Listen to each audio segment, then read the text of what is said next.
I will use the mic. The team who's here from Harvard-Westlake tonight, you can see on the screen, includes David Wheel, Ari Engelberg, J.D. DeMatti, and Stacy Marble, who's out, there she is, in the audience. Stacy, whom many of you know, Director of Community and Public Affairs at Harvard-Westlake. We're delighted to be here. I will take us through a slideshow, and then we'll respond to questions that people may have, and the folks who are to my left, and Stacy, who's in the audience, and others who may be here can answer questions that pertain to the project. I want to start with a draft timeline, because I think it's important. Alan alluded to this, but I think it's important to understand where we are in the process at this point. Over the summer, we had community conversations with people at the Six restaurant, groups of people of 40, 50, 60 people who would come and listen and share ideas and understand more about our plans for the project. We've also had close to 100 individual meetings over the summer with stakeholders in Studio City. That took place over the course of the last few months. Here we are today for this meeting. And then, to just take the timeline out further, you'll see that after this meeting, there's a public scoping meeting in January of 2020, draft EIR, November 2020, final EIR in May 2021, and then all the way till 2 years from now for the process to take all the steps that it needs to take. It's important for us to see this so that I can emphasize that we're very early in this process. We are listening, we are sharing plans, we are doing everything that we can to understand what it is that matters most to the community and to express how we're going to address both the concerns and the excitements in the community. This project and this process has us right on that yellow line, very early at this moment, and eager to learn and eager to listen and eager to share plans. I want to take a moment with design principles. There are 9 of them, so 2 slides that I'll show you, in which I take us through the principles that have guided this project from the very start. The first is to preserve urban open space. Second, to maintain public access. Third, low-density development.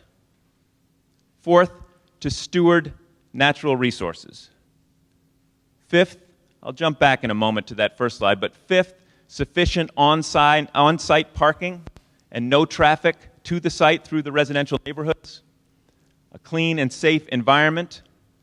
To maintain and improve aesthetics, safety, and usability of the site perimeter. To connect the site amenities to the LA River Greenway. And then finally, to address pressing needs for student athletic facilities at Harvard-Westlake. I share those 9 principles, and I'll back up again to show you those first 4, and then again the next 5. Those design principles have guided everything that we have done in this planning process. Only the 9th principle is really focused on Harvard-Westlake. The other 8 principles, while we believe in them, and while we believe that they are good for our school, are purposes beyond ourselves. They are in keeping with that mission and in keeping with that vision to serve LA in new ways and to earn the trust of our neighbors.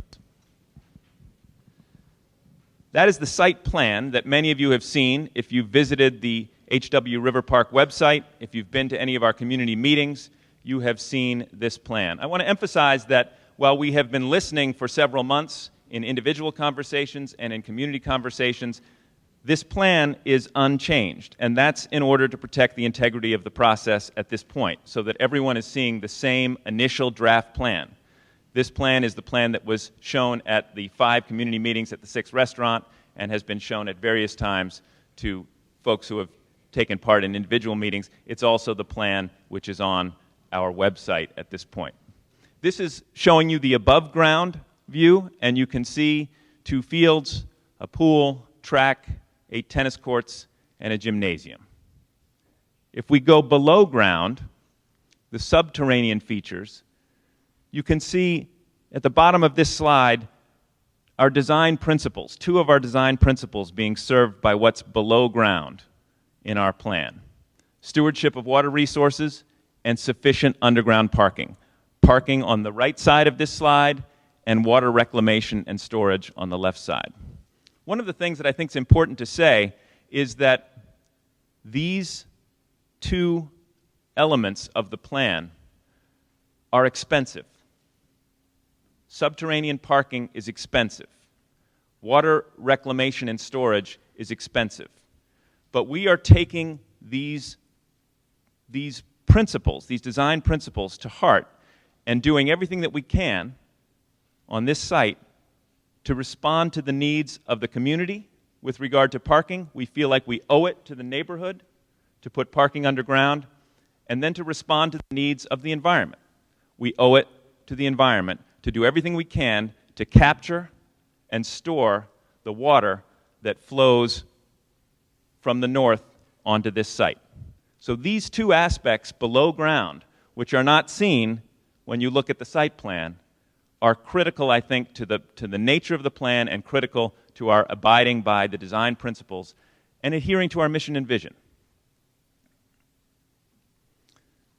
Here's a slide which is also on our website, which shows in the dark green outlined area 6 acres of river park.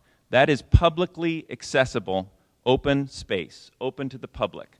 That will contain features, trees, water, paths, various ways in which the public can enjoy this open space. Critical to note also is that the pale green area, which includes the athletic amenities, will also be accessible to the public through a reservation system. This will be secured when used by Harvard-Westlake, but the tennis courts, the gymnasium, the field, the track, the pool, all accessible to the public through a reservation system, similar to the reservation system used now for the tennis courts. Again, design principles in the lower left, low density urban open space, and open to the public. Here's a rendering of the gymnasium in our draft plan. This, I hope you can see, is designed in its color palette, in its materials, in the plantings of trees, in its height, to not dominate the landscape, but actually complement in its color scheme, in its materials, in the plantings, in the trees, to actually complement what one would see looking from any angle at this site. It adheres to our design principles of low-density development, maintaining and improving the aesthetics consistent with the community.